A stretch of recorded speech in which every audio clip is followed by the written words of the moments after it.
Today, the topic of my sharing is Walking on the Path Joyfully. Subtitle Being Happy with My Practice and Others' Practices. For today's BBC, I would like to step out of my comfort zone, which is always being organized and well prepared in everything. So I did not write everything down. I did not find someone check my grammar. So I will share a little bit randomly, but I know you will understand me. Thank you. I would like to start with my own story. In my second year after having been ordained, I had the inflammation of my left inner ear, and due to a serious flu, after that I lost 70% of the function of my left vestibular nerve, and it was irreversible damage. I was so shocked and cannot accept. I was so young back that time, and during that suffering period, the world perceived by me, by my body sensation, was always spinning, turning, rotating, shifting. I cannot find the balance while I was working. I couldn't listen and see clearly. The world was so blurred to me. In the same time, the world perceived by my mind became twisted too. I felt so uncomfortable and unhappy internally and externally, everything. And among all these numerous things that made me unhappy, I myself was the one that I felt most unhappy with. Yeah, I lost my clarity. I lost everything that I suppose I have. I feel like the sense of identity broke into pieces on the ground, and I tried to reorganize them and to find, who I was and what kind of person I would like to be. This experience helped me realize that happiness is so fragile and so impermanent. And when I have a weak mind, I am always prone into being trapped in my feeling of suffering.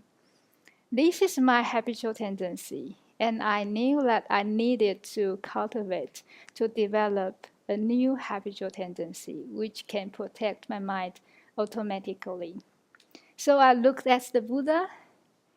He always smiles no matter what happened, internally, externally, no matter what difficulties he encountered.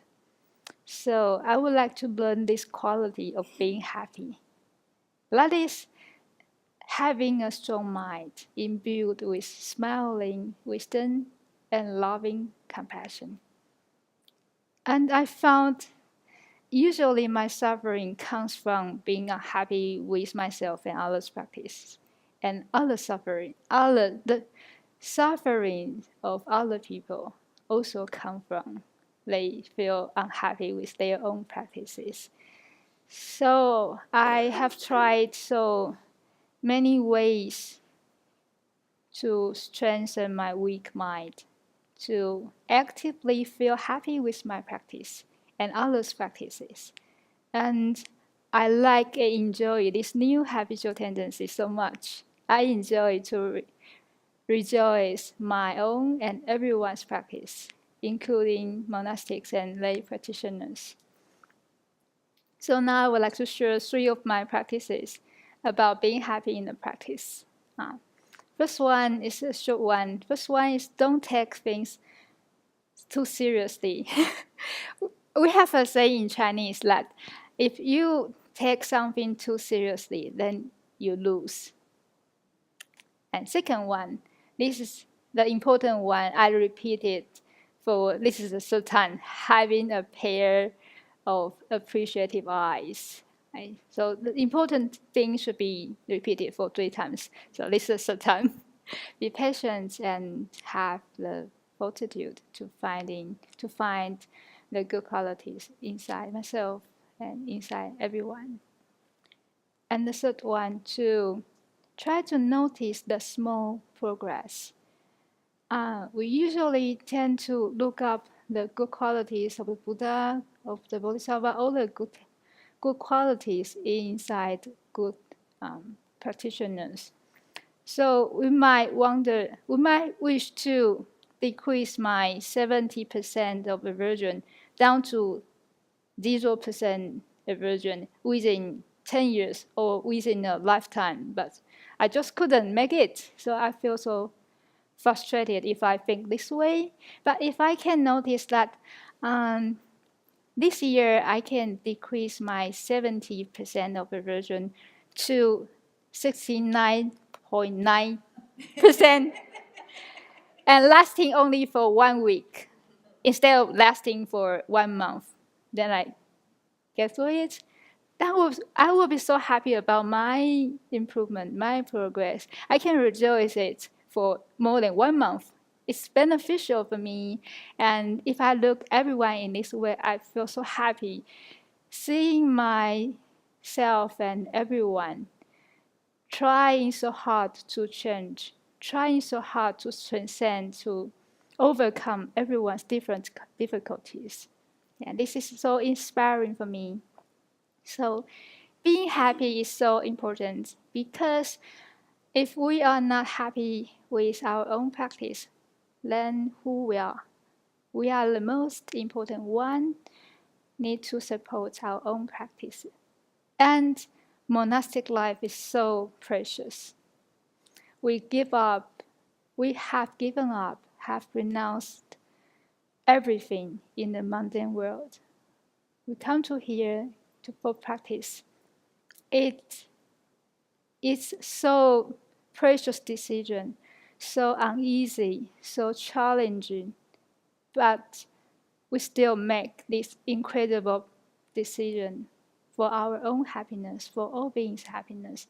Although we still have our limitations, our hindrances, our addictions, aversions, everything, still feel so happy about our decision. We made this so difficult decision and we make it. So cherish it, rejoice ourselves, practice. Be happy. No matter what happened, don't be sad. Smile with our eyes, our mouth, and heart. Being happy, from my experience, being happy is the powerful energy that supports, protects, and propel our practice, propel us moving toward the goal on the long, long, long and difficult path. This is the first part of my sharing. The second part, I would like to take the opportunity of this privilege of sitting here to express my gratitude of being here for 1 month in Sravasti Abbey. To begin with, I would like to say Venerable Jianke's gratitude to you. She sent me an email and she would like to say this to you. Please send my warm greetings to Venerable children and all the Dharma sisters and Venerable Lawson. Later. I miss Sravasti Abbey and all of you so much.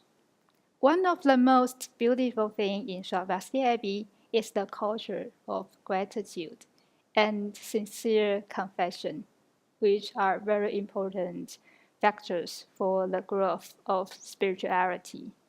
This is from Venerable Jianke. And I also learned so much from your spirits of practice, which are your gratitude, your transparency, your sincerity, your humbleness, and your spirit of sponge. Willing to learn everything so freshly. Yeah, as you just start to learn, it's amazing. And you apply the Dharma into your day-to-day life so beautifully.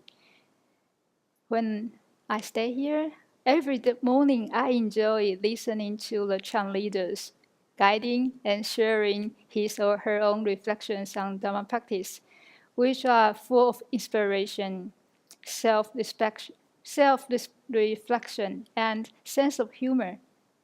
I like that so much. And every lunch I look forward to BBC Talk. Just like my body needs the meal to sustain my life, my mind also needs the mental meal to sustain my spiritual life. So listen to BBC Talk, our Venerable Children's teachings and Venerable Sangha Kaju's teaching.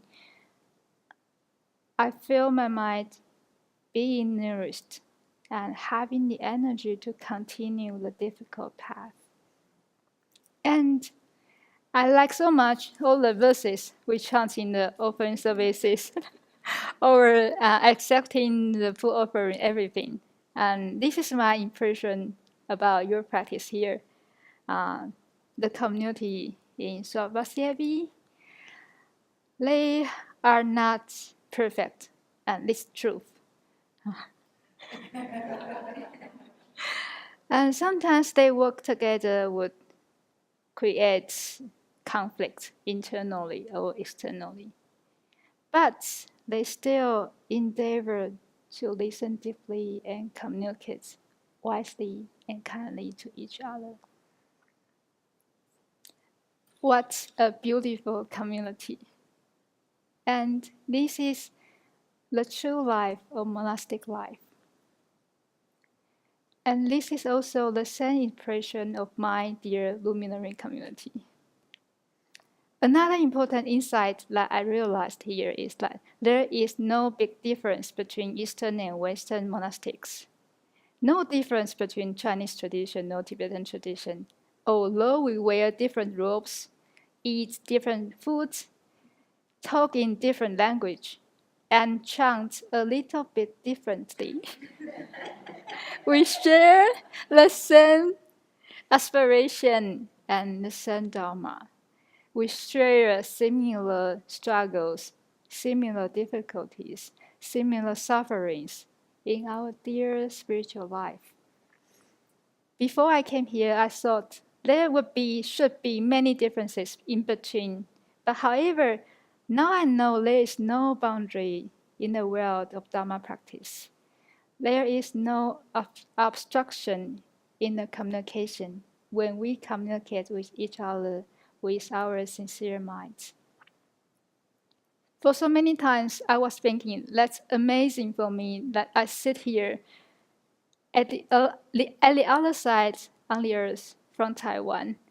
And I felt I can understand you and I can be understood by you. It's amazing. Thank you so much. And my gratitude of learning from the Abbey community goes beyond words. There is no word to express how much you have inspired me, how much you have moved me, and how much I appreciate, respect, and admire all everyone's precious practices. Really, thank you. And another reflection that came to my mind is the deep gratitude towards my luminary community.